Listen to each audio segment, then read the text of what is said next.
Well, hello ladies and gentlemen, and welcome to Rider Ramblings.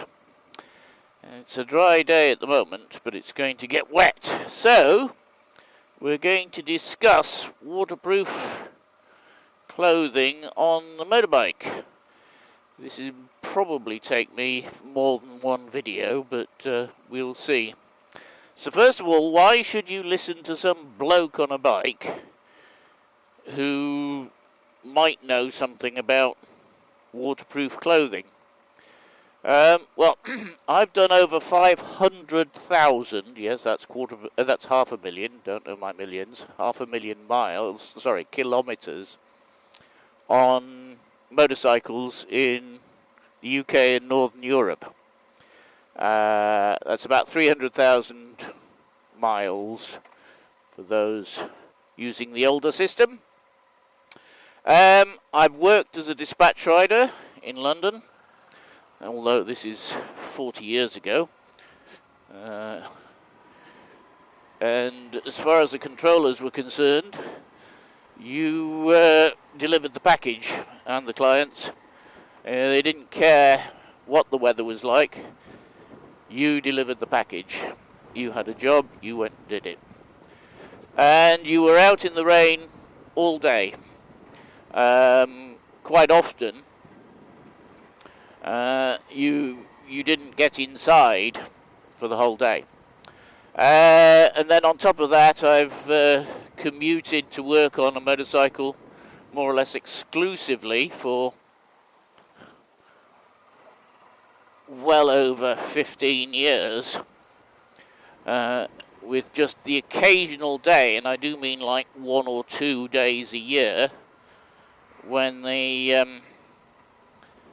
weather was too bad, i.e. too much snow on the ground, when I used a car. So basically,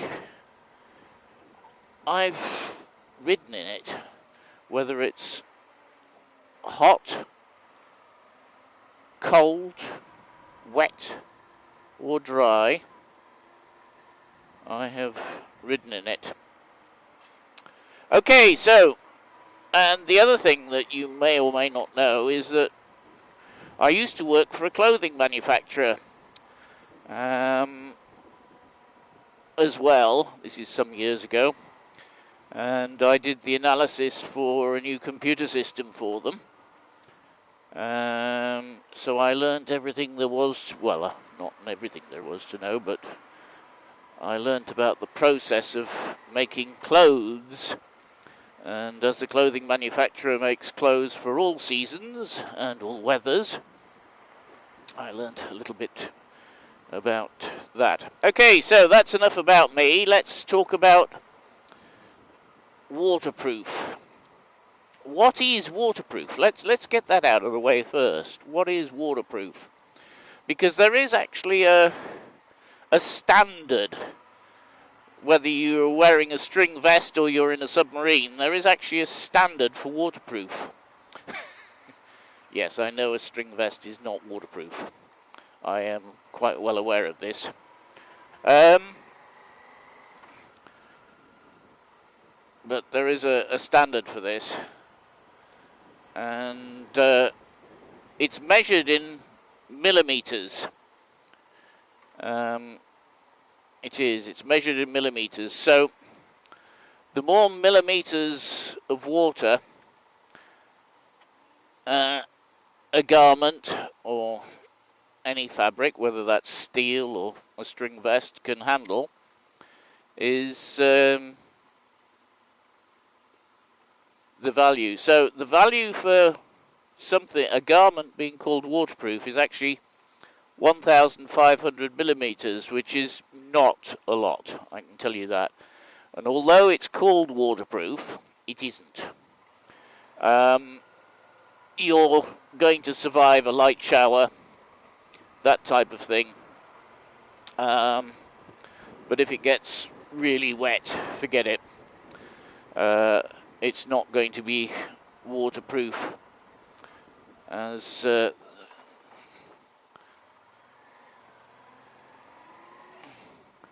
It's just isn't. Right. So, as I say, 1,500 millimeters is the standard. But if you get something like Gore-Tex or D-Dry, then that's going to be probably well over 30,000 millimeters. Come on, Charlie. 30,000 millimeters, which is why something like Gore-Tex or D-Dry is considered the benchmark for keeping you dry. Now, I'm going to tell you now that Gore-Tex is not the best. And you're going to light up in the comments and say, oh, yes, it is. Well, it isn't. This is marketing for you. Until 1999, I think it was, Gore-Tex held the patent for this this Teflon. Whoa! For this expanded Teflon. Is it expanded? I think it's expanded. Might be extruded. It's got an E in it, anyhow. Teflon. And so until 1999, yes, they were the best, because nobody could use this product without having a license from Gore-Tex, well, Gore Industries or whatever they were called. But since 1999, when the patent expired, anybody's been able to make it. And so what's happened is people have looked at how it's made, and they've actually made a better one. And in fact, Gore-Tex have now changed their system, and they're not using exactly the same system that they used up till 1999. Excuse me. Good thing nobody was jumping the lights. Shouldn't really do that. Okay, in fact, based on independent testing, Gore-Tex is only number 3. There are 2 others better. One is, I think, Scott, and the other one is, believe it or not, Dainese D-Dry.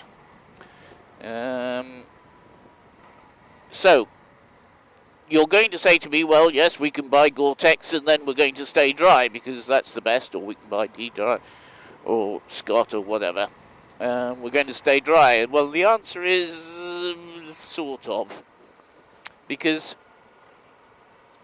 the big problem with garments is that you need to get into them. They need to have openings. You need openings for your arms and openings for your collar and get them over your head and things like this. So these are all problem areas for trying to keep dry.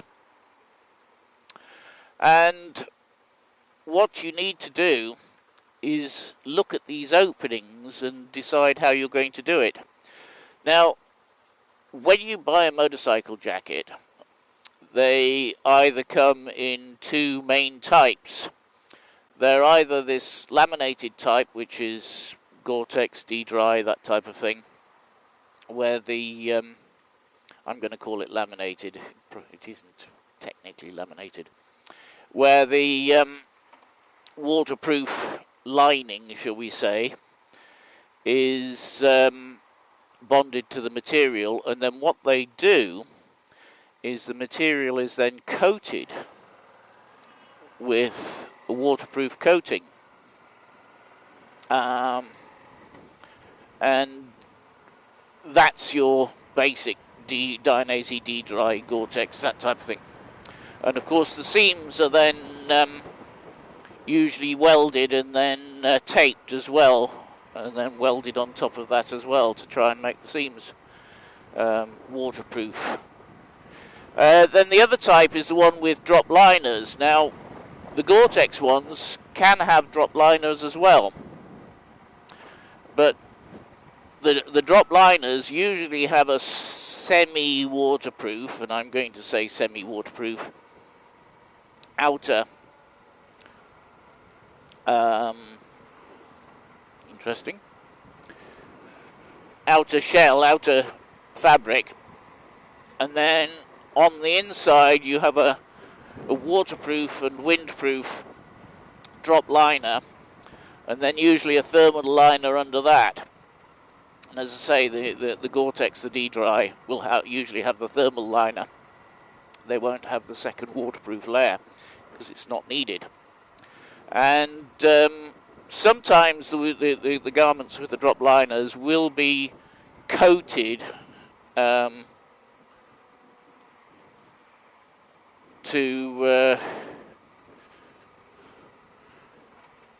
help the outer garment fabric stopping getting wet, but I can tell you now that the coating isn't very good.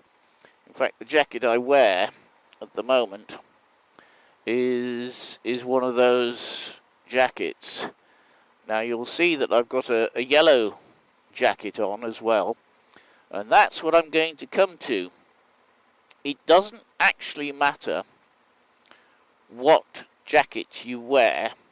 If you're going to be in the rain all day, and heavy rain all day, it is going to leak. So what I do is I layer up, and of course, as you probably know from keeping warm and cool actually in the desert, layers work well. They do, and they work just as well for keeping you dry. So what I have on is a nylon, a very, very lightweight nylon. This happens to be yellow fluorescent, but it could be anything that's very lightweight nylon. Usually cost about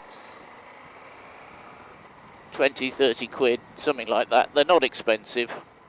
And I get these quite often, not this one, I get these from B&Q or a builder's merchants or somewhere like that. So it's the very lightweight, thin, waterproof overall. Well, this just happens to be a jacket. I do have a set of trousers in the top box, which is supposed to keep the builders dry and is supposed to be relatively cheap because they will destroy it in no time at all. And they work extremely well. They do, because you've got your waterproof motorcycle jacket, or supposedly waterproof motorcycle jacket on underneath, with the various liners if they come with them, and then you've got this nylon impermeable jacket, which is basically a throwaway item, and they last, well, when I'm commuting, they last about 2 years if I'm lucky, when I'm commuting daily. But if you're not doing sort of 50,000 kilometers, 30,000 miles in 2 years, then you will be able to use them a lot longer, depending on how often you're in the rain, of course. So that's the first thing. So jacket and trousers, you want thin, lightweight jacket and trousers from the builder's merchant. Very thin, you don't need pockets or anything like that. You don't need, as long as they zip up fully, then you don't need anything fancy. You don't really need to go to a bike shop to get them either, because the bike shop will charge you an extra 20 quid or 30 quid on top for exactly the same thing. And that's part one. Now, that will keep your body dry, it'll keep your legs dry, it'll keep your torso dry. And of course, if it's hot as well, because it sometimes does rain when it's in the summer, idiot, Yes, I am. Then, of course, this thin, lightweight thing, the jacket can go over whatever you're wearing. And because they're thin and lightweight, I can actually either keep them in the top box, or I can put them in the pocket, which is at the back of a lot of motorcycle jackets. You have a large pocket at the back. And you can keep them in there quite easily, no problem whatsoever. So that's what I do when I'm riding a motorcycle that doesn't have carrying space. Okay, so the other problem, of course, is zips and cuffs and things like that. And today I'm not wearing my gloves properly because I've actually got them over the waterproof jacket. Now, normally I put them over the motorcycle jacket and under the waterproof jacket, and that stops the rain basically getting in even after a long period of time. Now, my gloves are always either Gore-Tex or D-Dry. These ones are Gore-Tex. You can probably see it on the thumb there. It says Gore-Tex. And although they can be a bit cool because Gore-Tex does let the air through, you can get ones that are insulated, and I do have a set which are actually in the panniers at the moment, what I call a winter set of gloves, which again are Gore-Tex, but they don't let the wind through. So then boots. Now my boots are Gore-Tex as well. They have a Gore-Tex membrane in them, and basically I've either worn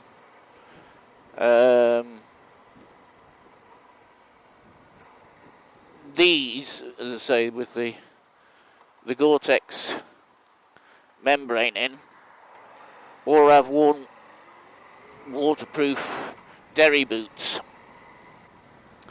and they keep your feet dry, and they're underneath whatever waterproof trousers I've got on.